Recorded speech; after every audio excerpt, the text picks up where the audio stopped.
The most dangerous word in the English language is not what you think. It is not a bad word. It is the word fine. I'm fine. How many relationships have died because of this one phrase? Well, think about it. You can study English for 5 years. You can know all the grammar rules, but one wrong word can still ruin your marriage or destroy a long friendship. Because textbooks teach you how to order a coffee, they don't teach you what to say when your partner is angry, or what to do when your best friend just stops texting you. Today, we are going to change that. I'm going to tell you 4 short stories, 4 massive mistakes we all make with the people we love, and I will give you the exact phrases to fix them. Listen carefully. Let's begin. Story number 1. I call this the I'm fine trap. Let me paint a picture for you. Imagine a couple. Let's call them Mark and Emma. It is Friday evening. It has been a long, exhausting week for both of them. They decide to go out. They are sitting in a nice, quiet Italian restaurant. You know the kind of place. Soft jazz is playing in the background. The lights are warm and low. There is a small candle burning on their table. From the outside, it looks perfect. It looks like a scene from a romantic movie. But if you look closer, something is deeply wrong. The energy is bad. Mark is looking down at his phone. His face is glowing in the blue light of the screen. He is scrolling through social media, just swiping, swiping, swiping. He is physically there, but mentally, he is a million miles away. And Emma? Emma is staring at her plate. She is holding her fork, but she is not eating. She is just pushing her pasta from one side of the plate to the other. She is tense. Her shoulders are tight. The silence between them is incredibly heavy. It is the kind of silence that hurts your ears. You know this feeling, don't you? I mean, let's be honest. We have all been in this situation. Sitting across from someone you love, but feeling totally alone. Finally, Mark puts his phone down. He looks up. He notices her face. He sees that her eyes are cold. He sees she isn't smiling. He realizes he messed up somehow. So, he leans forward and asks a very simple question. Hey, what's wrong? Emma stops moving her fork. She doesn't look at him. She stares at the table. She takes a slow, deep breath.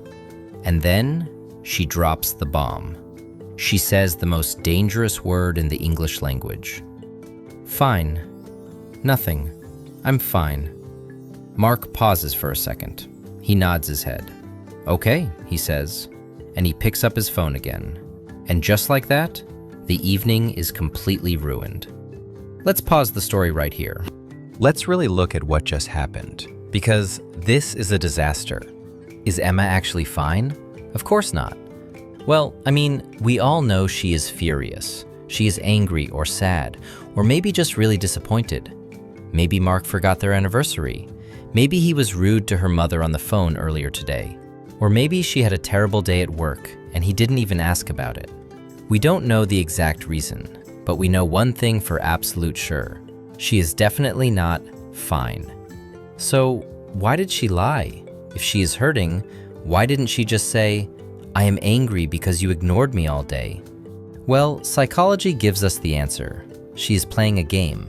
A very common, very toxic psychological game. She wants Mark to guess. She thinks, if he really loves me, he should know why I am upset. She expects him to be a mind reader, and when he can't read her mind, when he just says, okay, and goes back to his phone, she gets even more angry. The resentment grows inside her. This is a massive mistake. It is a communication trap that destroys thousands of relationships every single day. In English, we have a specific phrasal verb to describe exactly what Emma is doing.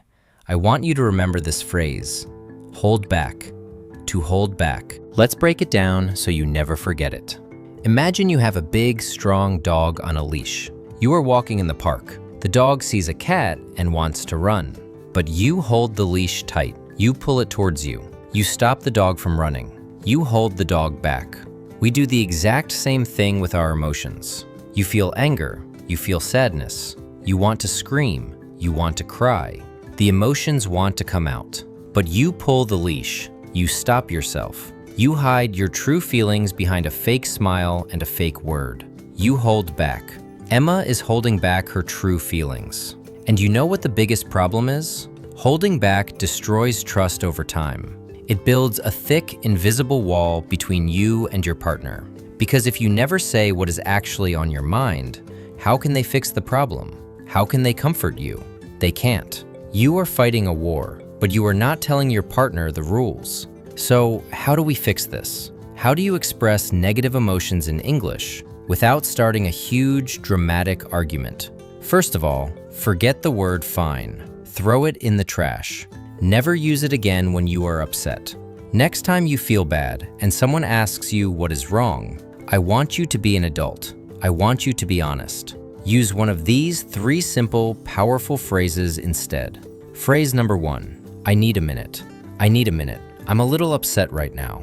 Look at how beautiful this phrase is. You are not blaming the other person. You are not shouting, "You ruined my night." You are just stating a fact. You are asking for time and space to process your emotions. It is calm, it is mature, it is real. Phrase number 2, something is bothering me. Let's look at that word, bother. To bother means to annoy or to cause you mental pain. Something is bothering me. Can we talk about it when we get home? This is brilliant communication. Because it opens the door. It tells your partner, yes, there is a problem, but I am not running away. We will solve it together. It completely removes the stressful guessing game. And finally, phrase number 3. This one requires courage. It is very direct. To be honest, I'm not okay. To be honest, I'm not okay. I feel like you are ignoring me. This is pure vulnerability. This is what a real, healthy relationship sounds like. When you say this, you drop the shield. You are not holding back anymore. You are showing your real face. And that is exactly how strong connections are built. So let's make a deal today. No more fake smiles. No more, I'm fine, when you are secretly dying inside. Stop holding back. The people you love are not mind readers. Speak your truth. Just use the right words. All right, take a deep breath. That was just the first mistake. We need to move on, because the next story is even more painful. It is about friendship and about the absolute quietest way a relationship can die. Let's go to story number 2. Story number 2. I call this one The Ghost. You know, we always talk about romantic breakups. We talk about how much it hurts to lose a partner. But nobody really talks about friendship breakups. And sometimes, losing a best friend hurts even more. Because there is no big fight. There is no dramatic screaming in the rain. It just happens, silently. Let me introduce you to David. David has a best friend. Let's call him Chris. David and Chris met in college. They were absolutely inseparable. You know the kind of friendship I mean. They shared the same terrible apartment. They ate cheap pizza at 2 in the morning. They knew all of each other's secrets. They promised they would be best friends forever. And for a long time, they were. But then, college finished. Real life started. Chris got a new job in a different part of the city. David started dating a new girl. At first, everything seemed normal. They still texted every single day. They still sent each other stupid memes. But slowly, very slowly, the energy started to change. Have you ever felt this? When you send a message to someone and you just know they don't want to reply? David sends a text on Tuesday morning. Hey man, how was the new job? Let's play that video game tonight. Tuesday afternoon passes. No reply. Tuesday night passes. Still nothing. David checks his phone. It says, read. Chris saw the message. He just didn't answer. Well, I mean, everybody gets busy, right? So David doesn't worry too much. 2 days later, Chris finally replies. Sorry, bro. Work is crazy right now. Catch up soon. Just a short, cold text. No questions, no emojis, just empty words. David feels a little pain in his chest, but he tries again. He doesn't want to lose his friend. A week later, he writes, "Hey, I'm near your office today. Let's grab a coffee. My treat." 5 minutes later, the phone buzzes. Chris replies immediately this time. "Man, I would love to, but I'm just too busy this week. Next time for sure." Next time. But there is no next time. Weeks turn into months. David stops texting first, and Chris never texts at all. And just like that, a 10-year friendship is dead. Nobody argued. Nobody called anyone a bad name. They didn't block each other on social media. They just disappeared like ghosts. We have a very sad but very beautiful phrasal verb for this in English. Drift apart. To drift apart. Let's visualize this. Think about the ocean. Imagine two small wooden boats on the water. They are tied together, but then the rope breaks. The water is calm. There is no big storm, but the water is always moving. And slowly, hour by hour, the boats move away from each other. Nobody is driving them away. It just happens naturally. They drift apart. This is exactly what happens to human beings. We change. Our lives change. Our priorities shift. And that is the hardest part for David to accept. He thinks he did something wrong. He analyzes every text message. He thinks, maybe I wasn't a good enough friend. Well, that is just not true. You see, the mistake David is making is holding on too tight. He is trying to force a connection that is already gone. When someone shows you they are too busy for you, believe them. You cannot force a friendship. You cannot force someone to care. If you try to hold on to a boat that is drifting away, you will just pull yourself underwater. So, what is the right thing to do? What do you say when this happens? Actually, the most powerful response is sometimes silence. Just let them go. Accept that some people are in your life for a reason, and some are there just for a season. But if you really need to say something, if you need closure for your own mental health, you can use this very gentle, mature phrase. "It seems like we are drifting apart. I wish you the best." Listen to how calm that is. It is honest. It has zero drama. You are not blaming them. You are just stating a fact. It leaves the door open, but it protects your own energy. So remember David. It is okay to let people go. Take a deep breath. We survived the quiet death of a friendship. But our next story is completely different.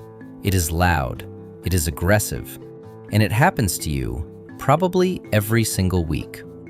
Story number 3, The Interrupter. Let me know when you are ready to hear it. Story number 3. I call this one The Interrupter. Picture this. You are at a party, or maybe you're sitting in the office kitchen with your colleagues. You are telling a story, and it is a really good story. Maybe it is about your recent vacation, or a crazy thing that happened to you on the train this morning.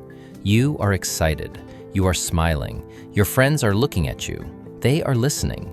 You take a breath to say the best part, the punchline, and then it happens. Someone else opens their mouth. Oh my God, that exact same thing happened to me, but my story is much crazier. And just like that, they steal the microphone. They start talking about themselves, their vacation, their crazy morning. You sit there in silence. Your mouth is still half open. Your story is completely dead. Nobody is looking at you anymore. Well, we all know a person like this. Maybe it is your boss. Maybe it is your mother-in-law. Or maybe it is even your partner. It is incredibly frustrating, isn't it? Because when someone does this, it feels like a physical push. It feels like they are saying, your words are not important. My words are better. In English, we have a very sharp, very precise phrasal verb for this aggressive habit. Cut off. To cut someone off. Let's look at the image behind the words. Imagine you are driving a car on the highway. You are going fast. You have a clear road in front of you. Suddenly, another car swerves right in front of you. They block your way. You have to hit the brakes. They cut you off. This is exactly what happens in a conversation. You are driving your sentence forward and someone swerves in. They force you to stop. They cut you off. Now, most people don't know how to handle this. When someone cuts them off, they just stay quiet. They give up. But you shouldn't. Because if you always let people cut you off, they will stop respecting your voice. And honestly, sometimes they don't even realize they are doing it. They are just excited. Or maybe they just love hearing their own voice. But you still need to protect your boundaries. So, how do you stop a fast car? You put up a stop sign. The next time someone cuts you off, do not smile. Do not look away. Look them right in the eyes. Raise your hand just a little bit and use one of these 3 powerful phrases. Phrase number 1. Hold on, let me finish. Hold on. It simply means wait. Hold on, let me finish my story. It is polite, but it is very, very firm. You are politely taking the microphone back. Phrase number 2. Just a second, I wasn't done. This one is perfect for the office. Imagine a colleague interrupts your presentation. You just look at them and say, "Just a second, John, I wasn't done." It shows absolute confidence. Nobody will interrupt you again after that. And phrase number 3. Use this if the person does it to you all the time. Can I finish my thought? It is a question, but it acts like a wall. It forces them to say, yes, sorry, and close their mouth. Don't let people silence you. Your words matter. Your stories matter. Practice these phrases. Say them aloud in the mirror if you have to. Okay, take a breath. We have reached the 4th and final story.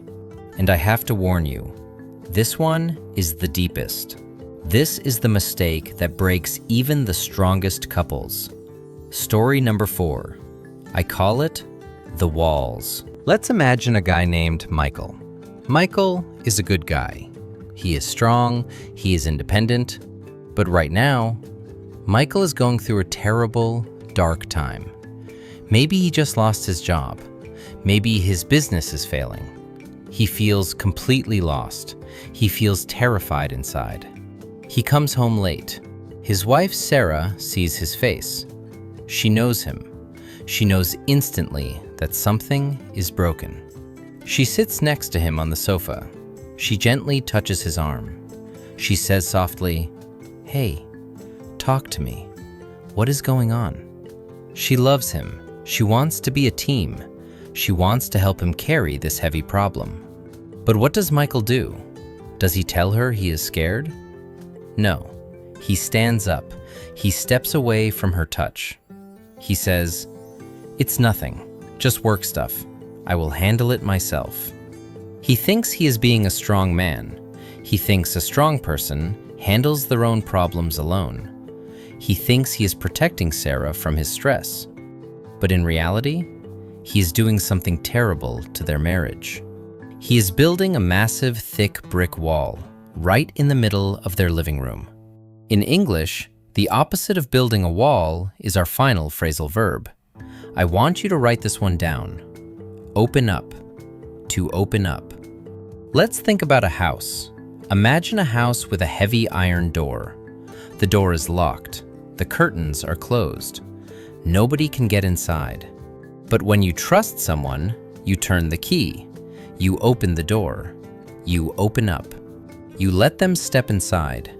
You let them see the messy rooms, the dirty dishes, the broken things, because that is what real life looks like. If Michael never opens up to Sarah, she cannot truly love him. Why? Because she doesn't know the real Michael. She only knows the wall. You see, we think that hiding our pain makes us strong, But real strength is entirely different. Real strength is looking at your partner and saying, I am struggling right now, I am scared, and I need you. That is how you break the wall. That is how you open up. And this brings me to you. We just looked at 4 massive communication mistakes. We talked about holding back and saying, I'm fine. We talked about letting friendships drift apart. We talked about cutting people off. And we talked about refusing to open up. Now, I have a challenge for you. I want you to go down to the comments section right now, and I want you to write just 1 sentence in English. Tell me, which of these 4 mistakes do you make the most? Are you the person who says, I'm fine? Or do you struggle to open up? Be honest, this channel is a safe place. I promise you, I will read every single comment. Let's wrap this up. Relationships are incredibly messy. Human emotions are complicated. And textbooks will never prepare you for the real world. But you don't need to be a grammar genius to connect with people. You just need the right words and the courage to use them. Watching this video is a fantastic start. But if you really want these phrasal verbs to stay in your brain forever, you need to read them. You need to analyze the context. That is exactly why I put a completely free transcript of this video on my Patreon. You can download it right now. You can read the text, highlight the words, and see how natural English flows. The link is right down there in the description. And hey, if you are tired of the traditional, boring ways of learning English, if you want to finally open up and speak without freezing in fear, my complete step-by-step system, the Ultimate English Lore course, is waiting for you there too. Go check it out. Thank you for listening today. Stop holding back. Keep speaking. I will see you next time.